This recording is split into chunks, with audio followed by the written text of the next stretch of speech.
हरे कृष्णा।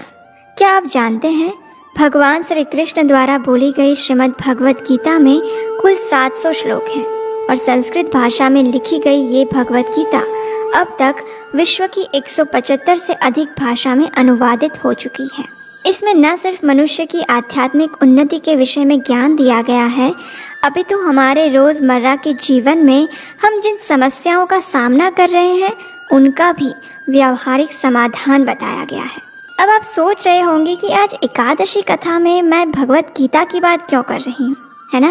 तो ये इसलिए क्योंकि आज हम आपके लिए एक खुशखबरी लेकर आए हैं जो कि इस वीडियो के अंत में हम आपको सुनाएंगे। तो चलिए इस खुशखबरी को सुनने से पहले हम अपनी एकादशी यात्रा का प्रारंभ करते हैं। और अभी तक आपने हमारे चैनल को सब्सक्राइब नहीं किया तो जल्दी से कीजिए। और हाँ, अगर आपको ये वीडियो अच्छा लगे तो इसे लाइक और शेयर भी ज़रूर कीजिएगा। हमारे काल यंत्र की सवारी अब उतरने जा रही है सीधे युधिष्ठिर महाराज के महल में, जहाँ भगवान श्री कृष्ण और युधिष्ठिर महाराज के बीच में संवाद हो रहा है। युधिष्ठिर महाराज ने भगवान श्री कृष्ण से पूछा, हे जगत के नाथ परमपिता, आप पूर्ण पुरुषोत्तम परमेश्वर और सभी कारणों के कारण हैं।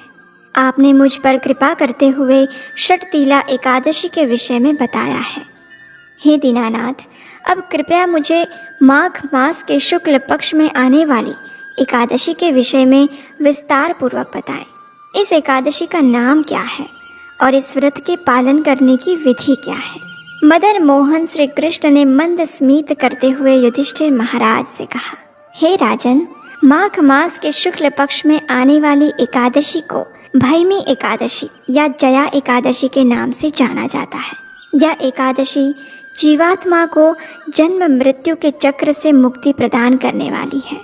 इतना ही नहीं, भूत के शरीर में रहने वाले जीवात्मा को भी इस एकादशी से उच्च गति प्राप्त हो सकती है। हे राजन, अब मैं आपको इस एकादशी के विषय में एक पौराणिक कथा सुनाता हूँ, ध्यानपूर्वक सुनो। इस प्रकार कहते हुए भगवान श्री कृष्ण ने पद्म पुराण में वर्णित ये कथा कहना प्रारंभ किया। अनेक वर्षों पूर्व स्वर्गलोक में राजा इंद्र राज्य करते थे। उनके लोक में सभी देवतागण प्रसन्न थे। पारिजात फूलों से लदे हुए नंदन वन में देवराज इंद्र सोमरस का पान कर रहे थे और 50 लाख अप्सराओं द्वारा की गई सेवा का आनंद उठा रहे थे। अप्सराएं देवराज इंद्र को प्रसन्न करने हेतु नृत्य करती और पुष्पदंत के नेतृत्व में हजारों गायक सुंदर संगीत का प्रस्तुतिकरण करते। मुख्य संगीतज्ञ चित्रसेन अपनी पत्नी मालिनी और पुत्र माल्यवन के साथ वहां उपस्थित थे। उस समय पुष्पवती नाम की एक अप्सरा भी वहां उपस्थित थी।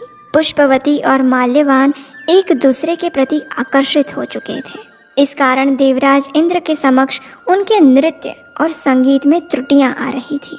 इस बात को देखकर देवराज इंद्र उनकी स्थिति समझ गए और उन्होंने इसे अपना अपमान समझा। क्रोधपूर्ण स्वरों से देवराज इंद्र ने कहा, हे मूर्खों, तुम दोनों मुझे प्रसन्न करने का आडंबर कर रहे हो, लेकिन वास्तव में तुम दोनों की एक दूसरे के प्रति आसक्ति स्पष्ट रूप से मुझे दिख रही है।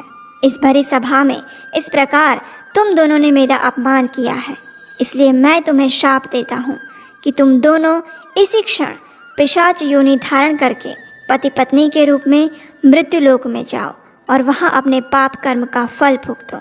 इंद्रदेव के ये कठोर वचन सुनकर माल्यवन और पुष्पवती अत्यंत लज्जित हो गए और उसी क्षण वे दोनों सुंदर नंदन वन से पिशाच शरीर प्राप्त करके पृथ्वीलोक में हिमालय के शिखरों पर आ पहुँचे। वहां जाते ही उनकी स्वाद, स्पर्श, गंध ये तमाम संवेदनाएं लुप्त हो गई। उस स्थान पर चारों ओर बर्फ जमी हुई थी, जहां ना तो खाने के लिए कुछ था और ना ही पीने के लिए पानी। ठंड के कारण उनके दांतों में कंपन हो रहा था और इस प्रकार वे अपने दिन व्यतीत करने लगे। एक दिन माल्यवन ने अपनी पत्नी से कहा, न जाने हमने कौन से पाप कर्म किए होंगे जो हमें पिशाच का ये शरीर प्राप्त हुआ। इस प्रकार शोक करते हुए वे उस ठंड में एक गुफा के अंदर बैठे रहे। उस दिन ना तो उन्होंने कुछ खाया और ना पिया। शीत लहरों के कारण उन्हें रात्रि में नींद भी नहीं आई और वे संपूर्ण रात्रि के दौरान जागते रहे। सौभाग्य से वह दिन भैमी एकादशी का था। उस दिन उन्होंने कुछ भी खाए पिए बिना जो उपवास किया और रात्रि के समय जागरण करने के कारण दूसरे दिन प्रातः होते ही उनके जीवन में एक दिव्य परिवर्तन आ गया। उन्होंने पिशाच का शरीर त्याग करके देवताओं के अपने शरीर को पुनः धारण किया। आकाश से पुष्प वर्षा होने लगी और एक दिव्य विमान उन्हें स्वर्ग ले जाने के लिए वहां आ पहुंचा। स्वर्ग में पहुंचते ही जैसे ही देवराज इंद्र ने उन्हें देखा तो उन्हें आश्चर्य हुआ और उनसे पूछा, आप दोनों ने कौन सा पुण्य कर्म किया जो इतने कम समय में आपको मेरे घोर शाप से मुक्ति प्राप्त हो गई? इस प्रश्न का उत्तर देते हुए माल्यवन ने कहा, हे राजन, यह केवल परम भगवान श्री कृष्ण की कृपा के कारण हुआ है। हमने अनजाने में ही परम भगवान श्री हरि की प्रिय भैमी एकादशी का पालन किया था। इस अज्ञात सुकृति के कारण ही हमें अपना दिव्य शरीर पुनः प्राप्त हो गया।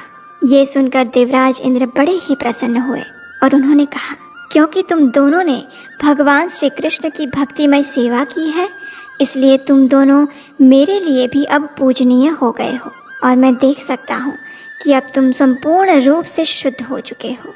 इस प्रकार इंद्रदेव ने उन दोनों को स्वर्ग लोक में पुनः स्थान प्रदान किया।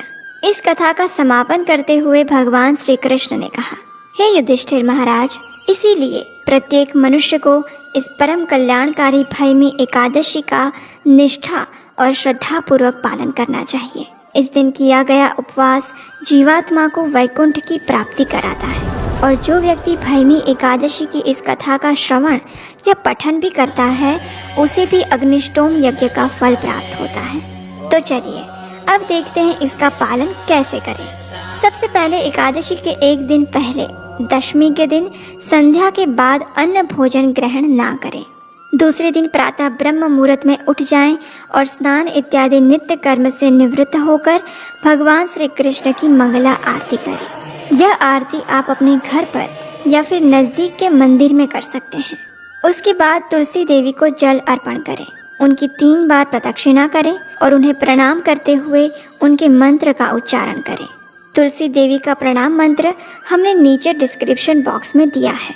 उसके बाद तुलसी देवी के समक्ष आसन पर बैठकर हरे कृष्ण महामंत्र का अधिक से अधिक मात्रा में जाप करें। यह मंत्र आप सभी जानते हैं, हरे कृष्ण कृष्ण कृष्ण हरे हरे, हरे राम राम राम हरे हरे। एकादशी के दिन उपवास आप अपनी शारीरिक क्षमता के अनुसार अलग अलग प्रकार से कर सकते हैं, जैसे कि संपूर्ण निर्जल उपवास जिसमें अन्न या जल नहीं लिया जाता, या फिर केवल जल के साथ, या जल दूध और फल के साथ, या फिर एकादशी प्रसाद दूध फल इत्यादि के साथ। लेकिन सबसे महत्वपूर्ण बात यह है कि इस दिन किसी भी प्रकार का अन्न नहीं खाना चाहिए। गेहूं, चावल, दाल, फलियां इत्यादि का भोजन में प्रयोग बिल्कुल भी ना करें। व्यर्थ की चर्चा, निंदा, झूठ इत्यादि से बचें और अधिक से अधिक हरे कृष्ण महामंत्र का जाप करें। दूसरे दिन प्रातः उठकर भगवान की मंगला आरती या दर्शन करें और व्रत पारण के समय पर किसी भी अन्न प्रसाद के साथ अपना व्रत खोलें। इस दिन यदि संभव हो तो वैष्णव या ब्राह्मणों को दान भी देना चाहिए। और अब बारी है आप सबके लिए एक खुशखबरी की।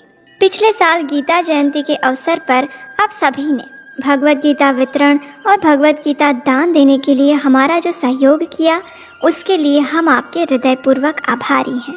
और अब बारी है भगवत गीता अध्ययन की। जी हाँ, हम आपके लिए लेकर आए हैं आत्मसात। तो चलिए निष्ठा पूर्वक इस एकादशी व्रत का पालन करने के साथ साथ इस बार आत्मसात के माध्यम से इस एकादशी पर श्री कृष्ण को हम अपने जीवन में आमंत्रित करते हैं। हरे कृष्ण।